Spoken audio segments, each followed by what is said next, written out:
While growing up, Barbra Streisand faced one of the most gruesome upbringings anyone can ever imagine. And to make matters worse, once her father died, her mother, the one person she could seek solace with, turned against her completely. Why? And how did this prevent her from becoming the First Lady of Canada later in life?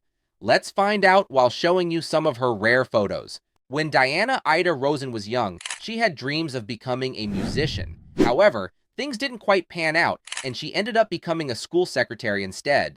At the school where she worked, there was a young teacher by the name of Emmanuel Streisand.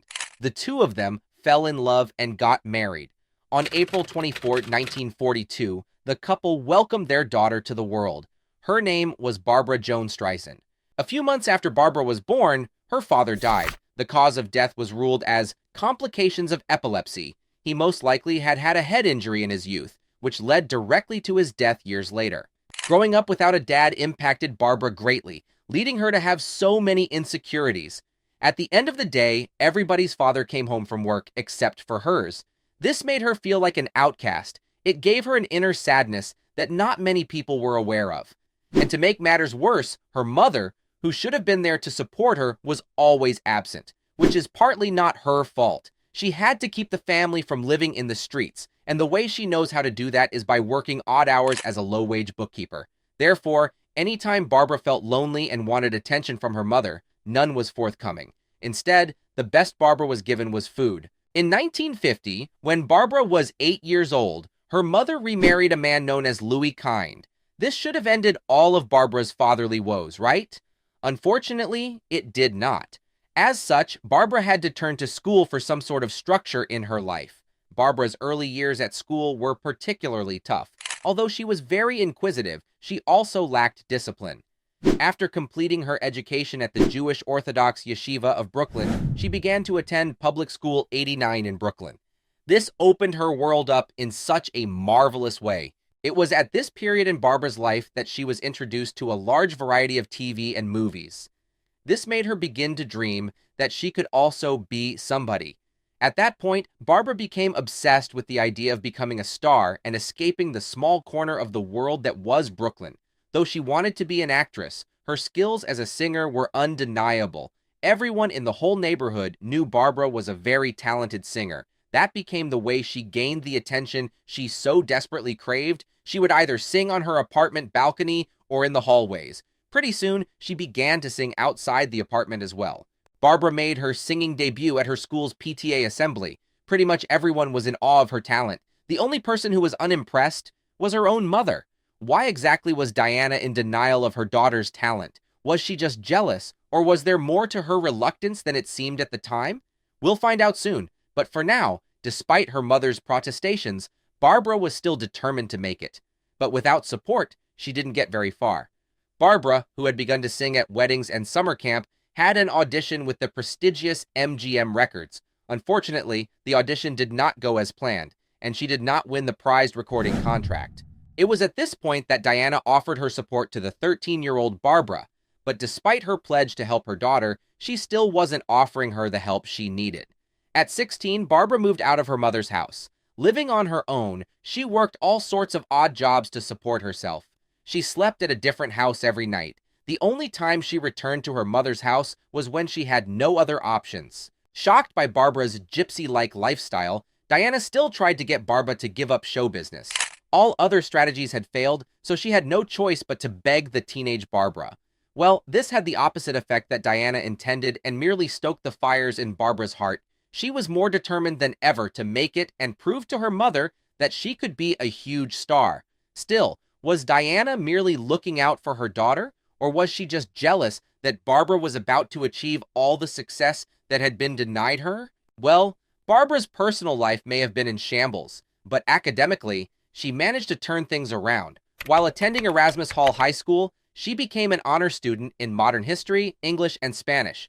She also joined the freshman chorus and choral club to improve her voice. There, she sang along with future superstar Neil Diamond. Barbra's desire to be an actress flared up after she attended her first ever Broadway play. It was a production of The Diary of Anne Frank, in which Susan Strasberg was the star. Barbra was so inspired by her performance that she wanted to be just like her. Since she could not afford acting classes, she spent her time in the library reading up on the acting theories of Stanislavski and Chekhov. Though Barbra had a crush on the chess champion Bobby Fischer, she started dating actor and writer Barry Dennen. Dennen helped her record her singing so she could show it to potential employers. He was so amazed by her talent that he encouraged her to audition at the Lion, which was a gay nightclub. After Barbra was done with her performance, the crowd went from stunned silence to thunderous applause. This encouraged Barbra so much that she auditioned at the Bonsoir nightclub. She was hired on the spot and was to receive a salary of $125 a week. It was 1960, and Barbra was 18 years old at the time. Slowly, she was getting somewhere in her career. One curious thing that happened at this time was Barbra's name change. Though she hated her name so much, she refused to change it outright. Instead, it went from Barbra to Barbra. Was this change really all that meaningful? This is something that confuses people even today. Why did Barbra make such a small change to her name? Did her fans read too much into the change, or did she just want something with a unique spelling to set her apart from the crowd? Well, after Barbra began performing in a more upscale nightclub known as the Blue Angel, she landed a role in the play I Can Get It For You Wholesale. Here, she met the actor Elliot Gould, and the two of them fell in love and moved in together. Their romance would go on for 8 years, producing a child. Their play was such a hit that Barbra became a theater star at the tender age of 20. She received a Tony Award nomination for her performance. That's impressive, right? Well, just wait till you find out what Barbra achieved in her movie debut. From here on out, there was no stopping her. In 1964, when Barbra was 22 years old, she appeared in the Broadway production of the play Funny Girl, which was loosely based on the life of the actress Fanny Brice. The show was such a hit that Barbra once again received a Tony Award nomination. A movie adaptation was instantly planned, and this became Barbra's chance to make her film debut. Well, the movie was a bigger hit than the show, so much so that Barbra got an Oscar nomination. Then, something interesting and wonderful happened. In a tie with the Hollywood legend Katharine Hepburn, Barbra won. This was such an incredible outcome that it drove the media into a frenzy. The fact that Barbra won by 1 vote meant that had she not had the confidence to vote for herself, she likely would have walked away with nothing. Instead, Barbra's self-belief made her one of the youngest winners in the history of the Academy. Ties are so rare at the Oscars, but this one was undoubtedly the most iconic. From that moment onward, Barbra's star power was undeniable. She dominated not just the movies and the stage, but had an incredible career as a singer as well. She also made more than a few appearances on TV. She was elevated from a mere actress and singer to true cultural icon. For all of Barbra's successes in her professional life, she had always struggled with her personal life. Her mom was no longer an issue for her these days, but her romantic relationships did not fare well. Even though Barbra has only been married twice in her career, she has had multiple relationships with other big personalities. This includes Richard Gere, Jon Peters, Clint Eastwood, Peter Jennings, Liam Neeson, Jon Voight, and Peter Weller. One of her most interesting relationships was with Canadian Prime Minister Justin Trudeau in the late 60s and early 70s. After she asked him to be his wife, she broke things off with him. One can't help but wonder what the world would look like now if Barbra had accepted his proposal. Would she be the First Lady of Canada? Would her duties have taken her away from her work in showbiz? How many films, TV shows, and albums would she not have made? Was she foolish in turning him down?